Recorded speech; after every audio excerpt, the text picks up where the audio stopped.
Welcome to the Smart Connector, the podcast that helps entrepreneurs be the leader their ideal people love. Build your influence, wealth and success, attract others for all the right reasons, and become a smart connector, the architect of your amazing business and life.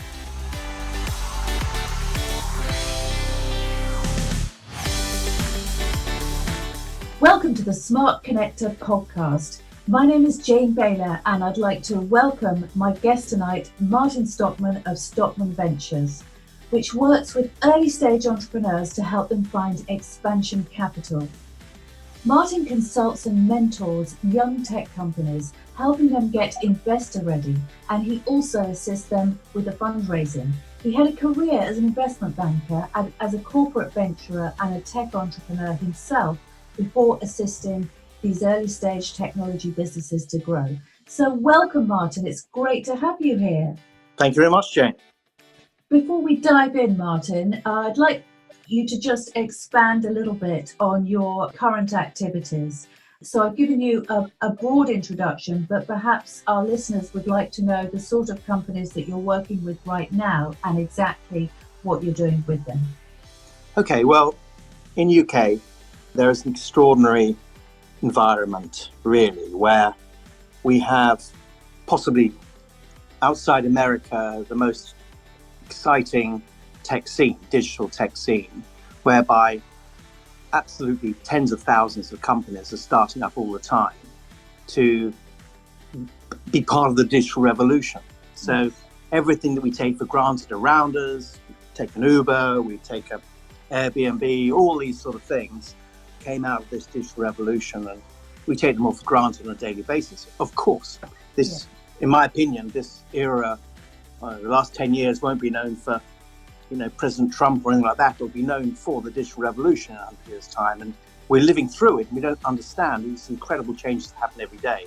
Yes. As a result, clever people in their droves are leaving jobs very bravely or coming out of colleges with bright ideas that will change the world. Now, of course, there's lots of failures, and we live in a world where people like to sneer at failures, and they do. Businesses do go down, but plenty of them grow and thrive and get bought and make everyone very, very well off, the shareholders well off, and the entrepreneurs, the founders.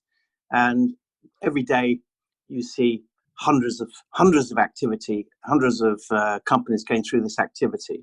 But what we have in UK, which is not necessarily unique, but a very, very strong system, is where angel investors, that's individuals, get a tax break for investing in these early stage technology companies.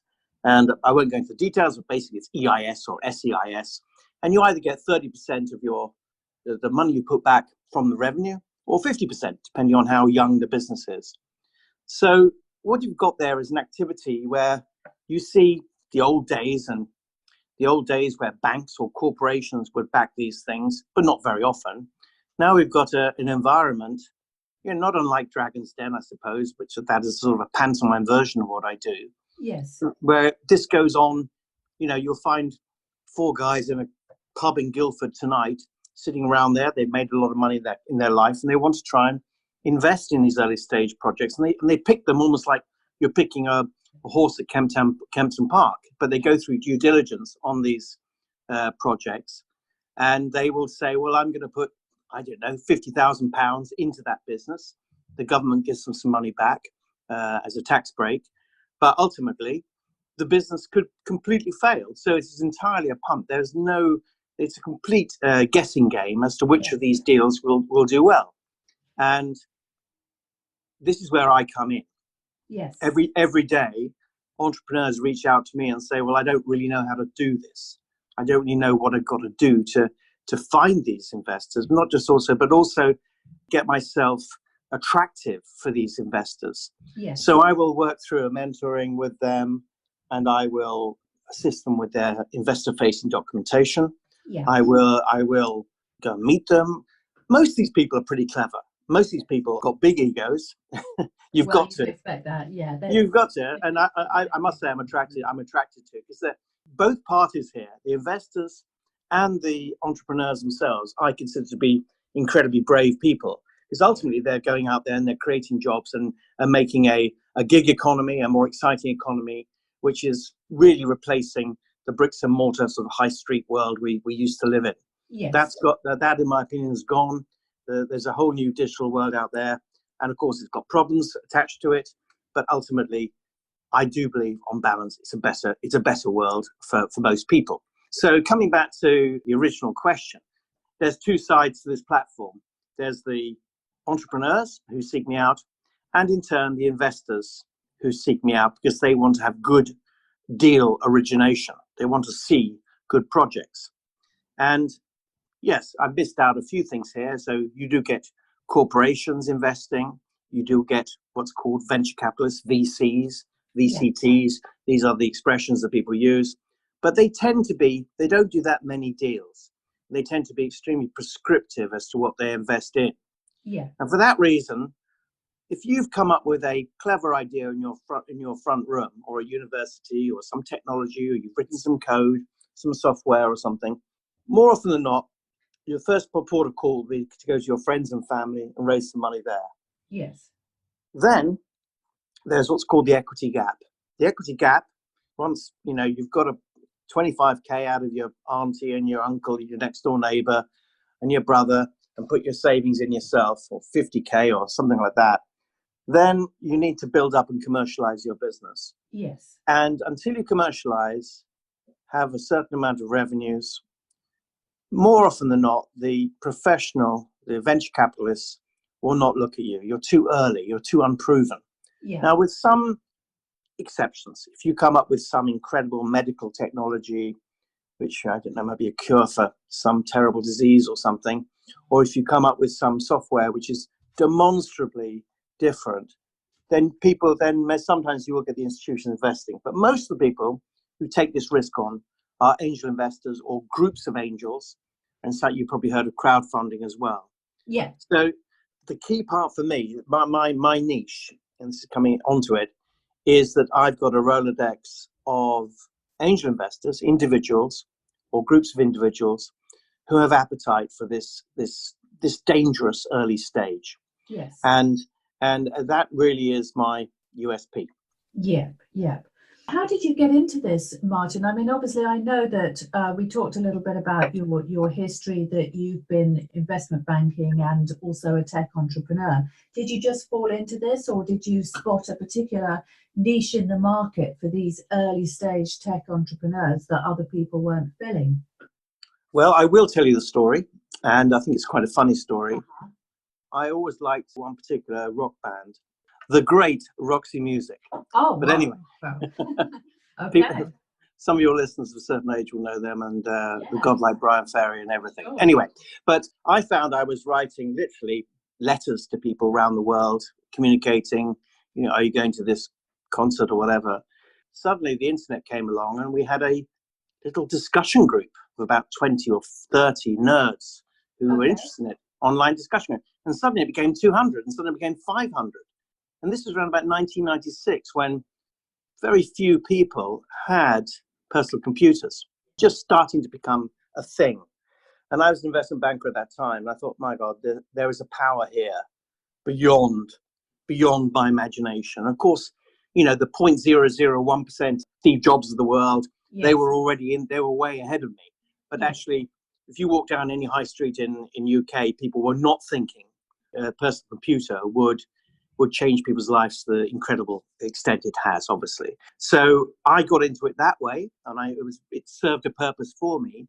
And then I got to meet a guy there, actually a senior guy at KPMG, who saw this. He was a fan of the band as well. Yes. And we would go for long lunches discussing the power of this thing and what can we do. And he said, well, I'm going to set up a .com myself. That's what they're called in those days. Yeah. And I went out and raised money. I would knock on banks' doors with my friends who were trying to do these things and say, you want to get into this space. Right. And there was, it was a gold rush because suddenly investment banks saw this, they thought, well, I've got to be part of this, and I don't know which one to back because it's a whole new industry. Yes. So that's when you had, the lastminute.coms, and you had some terrible charlatans getting involved, but you also had some good things coming out of it. I remember meeting the people for Shazam when it first started. And, Oh, yeah, I love Shazam. it was two people in a room, and so there's plenty of stories like that, heroes of that age, and as ever, complete fakes.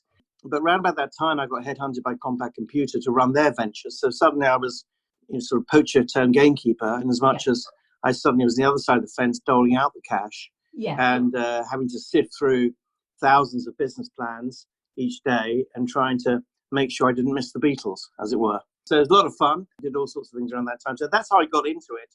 I did a number of different things there. I had a mobile sat-nav business, which is a technology gadget business. And all these things spun out of Compaq. And they were tremendous fun, but made a lot of money, lost a lot of money. I realized the pitfalls of being an entrepreneur. Right. And the highs and the lows of being an entrepreneur. But also it helped me understand and give pointers later on in the day when I became the person I am now, which is solely serving this niche. Not many people do it. A lot of people do the later stage sort of investments. It's a lot easier to find, ironically, 5 million or 10 million pounds than it is to find 300,000. I think we find that in property circles as well. Yeah. It's not really the sweet spot, is it? Of multiples of hundreds of thousands. Well, I think when you come into the millions, there's proof of concept through, significant sales, and you can point to it and say, well, look, there's clearly a market for this product, this service, this piece of tech, or whatever it is. The risk is taken out of it. But of course, the buzz for the angel investor is when you're early stage, you really can pick something unbelievably exciting, and which goes on to be, huge. And I've got 2 or 3 things of that in my portfolio at the moment. I'm just looking at them thinking, this is in every sense going to be a game changer. You could be wrong, but at the time, you can say this to your investors. You can say, because I see so many deals, every now and then you do see something which stands out and you think this is really going to change. But you can be wrong. I mean, obviously, you look at the business plans when it comes to tech investing, but how important are the people behind the business plans? I think when a plan comes in, my first thought is, does this make sense? Is this a solution solving a real problem? Yes. I get a lot of very interesting propositions. I get a lot of things saying, here's an app, for example, where you can order your coffee so you don't have to queue when you go to your coffee shop. And I'm thinking, is that really a problem? Is there really a huge amount of money in that? Yes. And I've seen brilliant people come to me with trying to solve this sort of problem. And deep down, I'm thinking, well, it doesn't matter how clever you are as an entrepreneur. I'm not sure that's the one. Really, it'd be better if you were, I could take you as a CEO and put you into a different project which had a weaker CEO. Yeah. But yes, certainly if it passes my smell test, the first thing I do is I say to people, look, come into my office, let's have a chat. Yes. And of course, there are 2 things that are happening. First of all, I've got to like them. I only work with people I like. As I say, most entrepreneurs I like. There's good arrogance and there's bad arrogance, and most of them are good arrogant, and they will listen to, ideas. Typically, the one thing they never like to do is change the name of the business. They always get very attached to their name. I don't know why. But you do get investors who go. I had one last year who turned down some money. As soon as someone said, I want to invest this amount of money into you, he came to me and said, oh, I must have got the price wrong. I must have done something. Why is he so keen to invest? This must be wrong. I'm like, are you crazy? Yeah, I mean, it's that, it was a Groucho Marx thing, I won't be a member of any club that'll have me as a member. There's a bit of that thing going on. So, yeah, that sort of madness comes up. But absolutely, you have to look in the eye of an entrepreneur. And they can be 22 years old. I met the guy who created Love Film. Yeah. Graham Bosher, absolutely incredible star. I think he started that in his room when he was a teenager. And then he sold that to Amazon, of course, in his mid-20s. Then he set up Graze, Graze, which is now in Tesco's and everything. So multiple, serial entrepreneur. But what a genius. But if you'd seen him at 19, he looked 50. He looked 12. He looked a child. And if you were just going on what a guy looked like or the way he spoke, you'd never back him. It had to be the idea.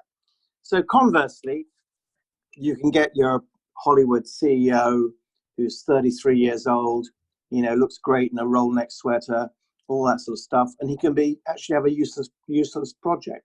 So it is both, really, Jane. Yes. It's both things. But absolutely, when it comes to an investment, there's no question an investor will want to look in the eye of the entrepreneur and feel that this person has integrity, this person is smart, this person is prepared to pivot if he needs to change direction. He's not going to be wedded to a certain style, that they are good managers, good people, not going to piss off their software engineers or whatever. So there's all these things, but no one is exactly perfect. But usually the good CEOs have got quite a lot of those characteristics. Yes. And what about how they would look at the investors? What do you think they are looking for over and above the money in the investors that they work with? Rule number one is they want the money. Every entrepreneur comes out with a mantra that they want smart money. They want someone who's intelligent and who's going to believe in the business, maybe bring non-executive director experience to the business channels for the product or the service. So all these things are wonderful. And by the way, most rich angels have got rich by being quite smart. So it doesn't matter if you've made your money as a scaffolder or you've made your money with some nanoscience. The reality is that you've got to be very clever to be successful in business. Yes. So it's true. Most angels will help.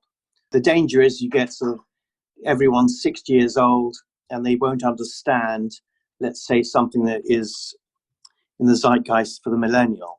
There's nothing worse than an investor saying, well, I wouldn't use this myself. Well, of course you wouldn't. You're not really going home and doing gaming in your front room, are you? So there's a bit of that going on. There is a disconnect. What I'm saying is, by definition, young, thrusting technology entrepreneurs tend to be somewhere between 20 and 40, and most angel investors tend to be somewhere between 40 and 70. So there's no question, if you're asking about gender balance, I see about a third of my CEOs are women, I'd say. Great. And about a fifth of my investors are women. Okay. And you might say from the Today program, that's not good enough, but it's when I came from the city, it was very, very, very male. And when I worked in the city in the 80s, and so things are changing. But yeah, I think the amount of entrepreneurs, maybe more than a third. In my current group, I'd say it's more like 40%. Wow. Are women. So yeah, and it's very diverse, of course. It's quite a hip, groovy thing to be a young entrepreneur. You've only got to walk around Old Street, and it is you see a very cool crowd for sure. Okay. Well, Martin, we had a chat before we started the podcast and we were talking about networking. And I know that you're a very, very prolific networker. And of course, Smart Connection shows up when you're networking. And so I'd love to hear some of your tips, some of your thought to anybody that wants to improve their networking skills or build a more powerful network. I think there's a number of different points in that. I think obviously, some people are shy, some people are not shy. Some people, can work a room very easily and get to know people and naturally do that. And others have to pump themselves up to do that. Yes. The reality is that, in business, most people are very open about meeting and very open about expanding networks, especially if you've got an offering. So I think, number one, be confident, believe in what you're doing, and put a smile on your face, and you'll find the smiles come back. In terms of my personal, if you look at myself, what I need two things. One is I need deal flow and access to great opportunities and great entrepreneurs. And on the other side, I need access to investors. I do find for the latter, LinkedIn is an invaluable tool. Yeah. It's flawed. It's highly flawed. For some reason, so much of LinkedIn is sort of based around job searches and. It is, yes. I think it's an absolute mistake. And of course, Microsoft bought it. And I think what they should do is create two different platforms. One for sort of my economy that I'm dealing with, which is huge, and another one for people seeking jobs. But anyway, it's a bit of a muddle. But one way or another, if you put the word investor in your headline or something, thousands of people flock to you every day for obvious reasons, because they're all doing the same thing. Yes. And when I say to people, I have invested, I have been a corporate investor, I've invested myself, I put my fees into investments sometimes, but mostly what I do is I find investment for you. Then there's a big sigh, and they say, "Oh crikey, at last I've met someone who can really help me and take away this pain, take away the agony of it." Yeah. But I will say my networking, I'm always networking. This is the first thing. Anyone who's in business, you network every day. When a friend of mine runs a very famous architect agency, and he said to me that everyone was so creative, they didn't actually like to pick up the phone. When the phone rang, it could have been a big client. Right. He said to me, it was a real problem trying to get people didn't want to get out. They were out of their comfort zone, because they're creative. Why are they doing selling? But I have to say, I'm the opposite. I think every single business that's out there is selling 100%. Yeah. Every single person is selling. And being an entrepreneur is no different. Whenever I lecture about this, and I stand up and talk about this, I say to people in the room that you must remember, if there's 5 of you, say, in the group, and let's say one of them is your husband, say, even though you might have a day job, he's still selling your business. He's still looking for investment every time he gets on a train, gets on a plane. I'm not saying you solicit the person sitting next to you, but in ordinary conversation, these things come up. Yeah. And just to say, well, actually, I've got this little idea that's rather cool. And they'll say to you, well, it's not for me, but my next door neighbor does invest. My next door neighbor, or my auntie, or my uncle, or someone in your group will have a look at these things. Yeah. And that's the power of networking. Yes. And if you are, it's not easy, I don't know, knocking on a door and being Jehovah's Witness or something, because you're going to get 99% of people saying, go away, or selling PPI or something like that over the phone. But if you actually got your own business that you developed, well, then be proud of it and shout at the rooftop, a subtle way, but let everyone know you're in a funding round. So that is networking. It's using network and just looking around you and saying to the person who you might have got someone in just to do your bookkeeping, whilst they're in the room, you say to them what you do and say, by the way, if you know anyone, we'll pay you a commission if you help us get investment. There's always a commission to be had for anyone who helps bring the investment in, because that's the hard bit. Once you've got the investment in, the business can flourish. But without investment, that is how most businesses fail. Cash flow. It's not because it's a bad idea. So the answer to what I'm trying to say is that networking has to be something that's in your blood. It has to be something that's 24/7 and something you actually like doing.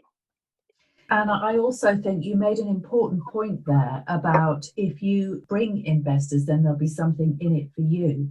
And something that I certainly notice a lot when I'm networking is that is networking with a purpose, because of course people want to monetize their relationships and they want to know how they can do that. And I see a lot of people who they perhaps put other people together without necessarily really understanding that there's always got to be a kind of win-win, and where is the win-win? It's quite a British thing, really. Some people just of a certain type, age maybe, don't like to talk about money. It's sort of beneath them. Yeah. Whereas I just go straight off the bat and say, by the way, if you do bring in your friend, I'm prepared to pay you 50% of my commission, or whatever my deal is, whatever I can afford. Yes. And they sort of suddenly look at that thing, hang on, that's several £1,000s. That's nice, why wouldn't I do that? Makes it a while. Yeah, but some people say, actually, Martin, I'm okay. I don't need that, but I'd just like to help my friend and help you. And that's nice, but at least you offered it to them. Absolutely. Can you talk us through a transaction that you've brokered and maybe a business that you've helped that you feel really proud of? Well, there's one at the moment that we're doing, which is incredible. It's called Solar Water. Okay. I think I can talk about this. It's not under NDA or anything. Basically, it's quite straightforward. It uses solar panels to fry water, turns seawater into drinking water. So you position it. Obviously, it's got to be a very hot country. But say it's an African, you can irrigate fields in Africa, which is currently a desert, just by having this sort of dome. This came to me as something out of Cranfield a couple of years ago. Yes. And we found them a little bit of money, a few $100,000, I think. It was unproven, really. It was really kind of a piece of technology, but it seemed such a clever idea. And the last few weeks, we've heard that they've got 2 huge contracts, which are game-changing in the Middle East. Well, you could actually see deserts suddenly turned into places that can grow tomatoes and things, and drinking water as well. So all these things, it's an amazing thing.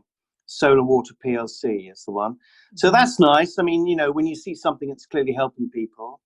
I've been involved in some sub-businesses that have created a lot of jobs. That's always nice. You hear of someone that's opening up a large, not so much a factory, but sort of, it's employing a whole load of people. We've been involved in 8 or 9 transactions this year, which is pretty good.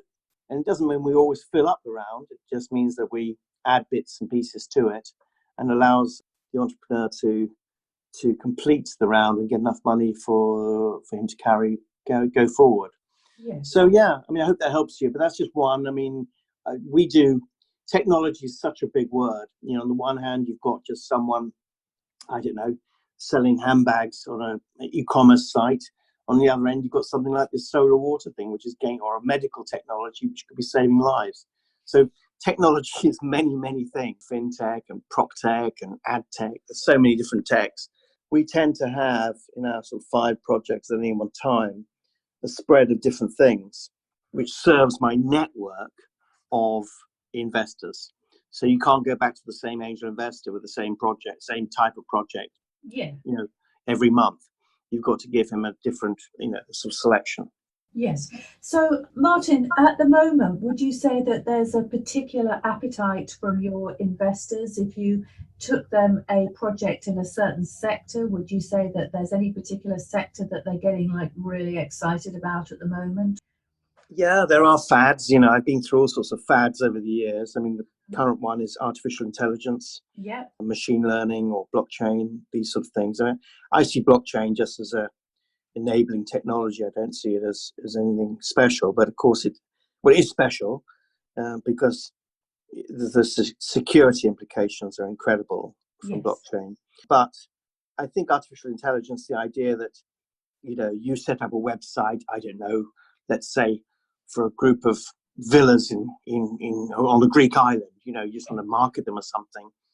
But if you use artificial intelligence or machine learning, you can get far better.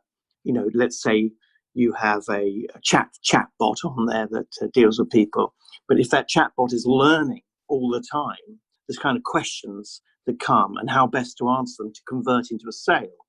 That's what people mean by machine learning, that you actually use a robot's intelligence, a bot, to create a better commercial opportunity. So, it isn't this idea that you read, you pick up in the broadsheets sometimes that robots are going to come in and take over our lives and things and take our job. I don't believe it for a minute. I think technology creates jobs, not takes them away. So yeah, I don't go with that. So back to your question, those are the 3 sort of hot things at the moment.